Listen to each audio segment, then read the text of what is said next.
Hello বন্ধুরা, সবাই কেমন আছো? আশা করি সবাই অনেক অনেক ভালো আছো।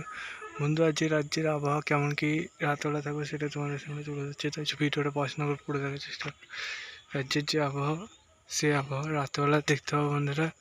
আর যে কালকে হঠাৎই কালবৈশাখী পাওয়া গেছিলো, আজ যে অতটা পাওয়া যাবে না, ঠিক আছে। আজ যে কালবৈশাখীর দাপট একটু হলেও কম থাকবে।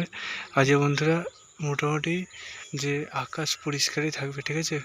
এটা বন্ধুরা আবারও কালকে আমরা দেখতে পাবো ঘনীভূত হচ্ছে এবং দেখতে পাবো মেঘ সঞ্চয় হয়ে দেখতে পাবো পরশু দিনকার মানে রবিবারের দিন আমরা বৃষ্টিপাত কিছুটা সামান্য পাবো, ঠিক আছে, বেশ কয়েক জেলায়।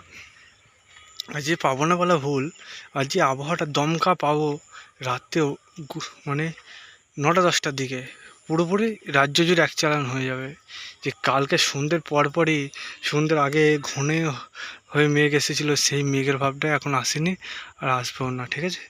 তাই সেই সময় এখন এই সময় কেউ বজ্রপাতে হবে এখনই, যে ঘর থেকে বেরোচ্ছে না তারা ভুল করছে। এখনও সময় আছে, ঘর যা যা বাইরে কাজ আছে সেরে না এখন। রাত্রির দিকে একটু দমকা হাওয়া বইবে, ঠিক আছে।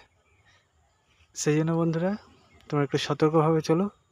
তোমার জেলায় আজকে কেমন কী আবহাওয়া যাচ্ছে কমেন্ট সেকশানে কমেন্ট করো। ঝড় কিন্তু বন্ধুরা যে কালকের মধ্যে দমকা হবে না, ঠিক আছে, তো হালকা মতনই হবে, পরিষ্কার আকাশ থাকবে, কিছুক্ষণ জুড়ে হবে, তারপর হঠাৎ করে থেমে যাবে। কালকে যে অনেকক্ষণ ধরে টানা হয়েছিল সেই টানা ভাবটা হবে না, ঠিক আছে। তাই একটু সতর্কভাবে সবাই চলাফেরা করবে। তোমার জেলার আপডেটটি আমাকে কমেন্ট সেকশানে কমেন্ট করবে। তোমাদের আমি পরবর্তী আবারও ভিডিও নিয়ে দেখা করছি। সে পর্যন্ত সুস্থ থেকো, ভালো থেকো। চলো এখনকার মতো বাই বাই।